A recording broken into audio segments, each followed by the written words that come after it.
આકાશવાણી અમદાવાદ વડોદરા અમદાવાદ ખાતે થયેલી વિમાન દુર્ઘટના અંગેના વિશેષ સમાચાર પ્રવેશ અડિયેચા વાંચે છે.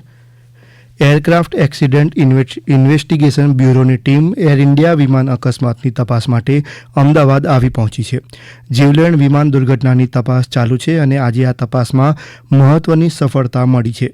પોલીસ સૂત્રોના જણાવ્યા મુજબ અકસ્માત સ્થળ પરથી બંને બ્લેક બોક્સ મળી આવ્યા છે, જેમાંથી એક ડિજિટલ ફ્લાઇટ ડેટા રેકોર્ડેડ છે.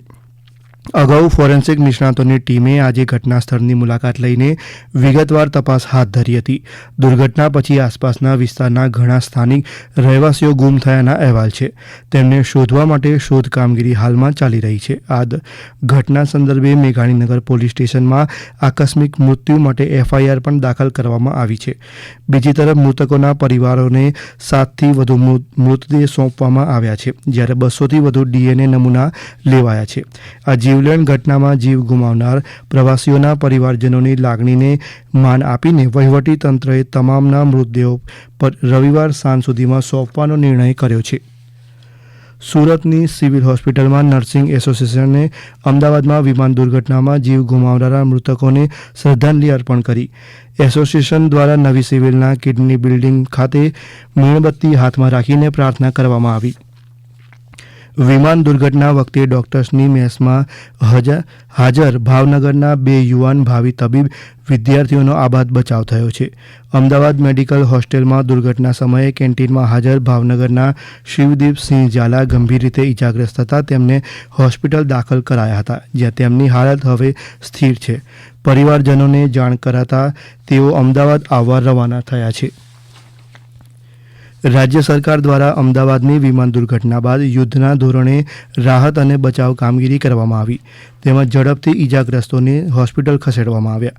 કેન્દ્ર સરકારે પણ દુર્ઘટનાની ગંભીરતાને જોતા રાજ્ય સરકારને કેન્દ્રીય સંસ્થાઓને પૂરી મદદ પાડી હતી. પ્રધાનમંત્રી નરેન્દ્ર મોદી અને કેન્દ્રીય ગૃહમંત્રી અમિત શાહે પણ દુર્ઘટના સ્થળની મુલાકાત લીધી.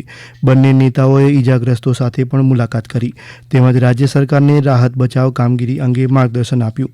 બીજી તરફ વિમાન દુર્ઘટના સ્થળ પર ભારતીય સેનાના 250થી વધુ જવાન, રેપિડ એક્શન ફોર્સની 1, એનડીઆરએફ અને એસડીઆરએફની 3 ટુકડીએ રાહત બચાવ કામગીરીનો મોરચો સંભાળ્યો હતો. અગ્નિશમન દળની 2 ટીમે માત્ર 3 મિનિટના રિસ્પોન્સ ટાઈમમાં ઘટના સ્થળે પહોંચી 30થી વધુ લોકોને બચાવ્યા હતા, જ્યારે 139 પ્રકારના વિવિધ અગ્નિશમનના સાધનો સાથે અગ્નિશમન દળના 612 કર્મચારીએ વિમાનના કાટમાળમાં ફસાયેલા લોકોને બહાર કાઢ્યા. ઘટના સ્થળે મૃતદેહો અને માનવ અંગને શોધવા પોલીસ તંત્રએ ખાસ ડોગ સ્ક્વોડ પણ કામગીરીમાં જોડી હતી. બચાવ કામગીરી માટે 100થી વધુ એમ્બ્યુલન્સની સેવાઓ લેવામાં આવી. આ ઉપરાંત વિમાનના મુસાફરોના સગા સંબંધીઓને યોગ્ય જાણકારી અને મદદ માટે સ્ટેટ એમરજન્સી ઓપરેશન સેન્ટર તેમજ સિવિલ હોસ્પિટલ ખાતે round the clock 24/7 control room કાર્યરત કરાયો છે. રાજ્ય સરકારના માર્ગ મકાન વિભાગ દ્વારા દુર્ઘટનાનો ભોગ બનેલા મુસાફરોના સ્વજનો માટે અમદાવાદમાં રહેઠાણ અને વાહન સુવિધા કરવામાં આવી છે.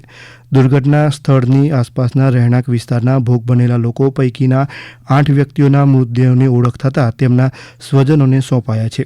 વિમાન દુર્ઘટનાનો ભોગ બનેલા લોકોના 219 જેટલા સંબંધીઓ ડીએનએ ટેસ્ટિંગ અને બ્લડ સેમ્પલ માટે અત્યાર સુધીમાં આવ્યા છે. તેમના સેમ્પલ લેવાયા છે અને બાકીના તમામ સંબંધિતોના પરિવારજનોનો આ હેતુસર સંપર્ક કરાયો છે. એફએસએલની 10 ટીમના 36 જેટલા નિષ્ણાતો પણ આ માટે 24/7 ફરજરત છે. અમદાવાદ વિમાન દુર્ઘટનામાં ભાવનગરના સોસિયા ગામના ભાવિ તબીબ રાકેશ દિહોરાનું મોત નીપજ્યું છે. મૃતક રાકેશ દિહોરા અમદાવાદની બીજે મેડિકલ કોલેજમાં એમબીબીએસના અંતિમ વર્ષમાં ભણતા હતા. મૃતકનો મૃતદેહ આજે તેમના ગામ સોસિયા ખાતે પહોંચતા પરિવારજનો શોકમાં ગરકાવ થઈ ગયા હતા. કેન્દ્રીય રાજ્યમંત્રી નીમુબેન બાંભણિયા, તળાજાના ધારાસભ્ય સહિતના લોકોએ મૃતકોના ઘરે પહોંચી તેમને શ્રદ્ધાંજલિ અર્પણ કરી હતી. હવે પછી આપ વિમાન દુર્ઘટના અંગેના વિશેષ સમાચાર રાત્રે 9 વાગે સાંભળી શકશો.